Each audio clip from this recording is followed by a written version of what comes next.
kababayan, Wait lang. sa ating mga kaibigan at kamag-anakan may sasabihin po ako sa inyo na sa pamamaraan para mapanatili natin ang itim ng ating buhok. Meron pala tayong pwedeng gawin na DIY na madalas ka meron tayo sa bahay. Ako, bilang isang 50 years old, naglalabasan na talaga ang uban. Talagang hindi natin mapipigilan dahil ganun talaga ang buhay. Pagdating mo ng ganyang age, ang iba nga, early as 40, may uba na. So, ang aking ginawa pong solution or mixture ay composed of 3 ingredients. Olive oil, bawang, and sibuyas. Yung bawang and sibuyas, isang isang buong bawang.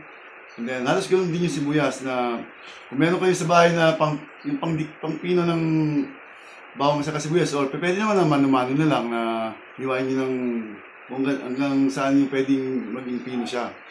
So, after that, ako, ginagawa ko kasi busy or minsan tamad ako. Since meron kasi kaming tasa na clear, so sa microwave ko na lang siya pinapakulo ng isang kuluan lang actually para hindi siya magkaroon ng amag siguro. Kaya yun yung purpose niya. So, ito na yung aking tira na solusyon. Nilagay ko na siya sa isang lagayan. Pero ang amoy niya talaga bawang, sibuyas. Kung pamilyar kayo sa pagluluto ng pasta pesto, parang ganun lang naman yung amoy eh. Hindi naman siya ganun kabawal lang talaga. May mga tao na masasela ng pangamoy, iwasan natin na mainis sila sa atin. Kaya kung hanggat maaari, pag maglagay tayo weekend, wala tayong gagawin sa labas, sa bahay lang tayo mag-stay. So ako, galing kasi ako mag-bike ngayong umaga, kaya medyo pawis pa ako. So habang magpapahinga ako, maglalagay ako ng solusyon. Ganito lang yan. So kailangan ko maglagay sa buhok, and then ako kasama ko na yung bawang kasi yun talaga yung pinaka-main ingredients ito eh.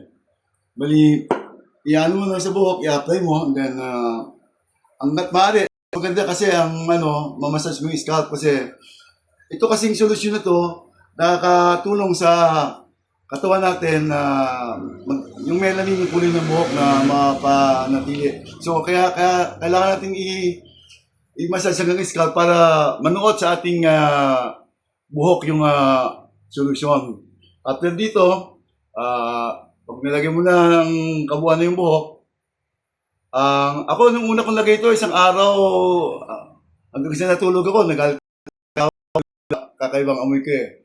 Pero, hindi sa pagmamayabang, paggising ko sa umaga, wala na akong uban. Kahit yung anak ko, nag-aaway pa nga kami para magpatanggal ng uban eh. Saka nagagastusan ako. So, ito, pagkatapos sa ulo, sa lalaki, kailangan natin na lagyan din yung ating bigote at saka balbas ng solusyon. Pero kailangan natin i-massage din para manot nga sa loob ng ating balat ang solusyon para makatulong sa pagpapaitim ng ating buhok.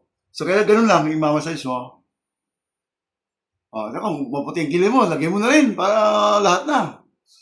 Ang kagandahan sa solusyon na to, napansin ko, yung una kong ginawa ito, halos almost everyday ako naglalagay. Pero yung mahaba lang, yung weekend. Pero yung Monday to Friday, since may work din ako, first thing in the morning, pag gising ko, maglalagay muna ako bago ako magkape. And then, parang routine hour din na mag-prepare ka ng sarili mo para pumasok.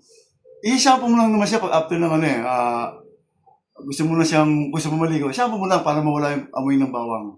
So, yun lang. Sana makatulong po ko sa inyo sa matipid pamamaraan.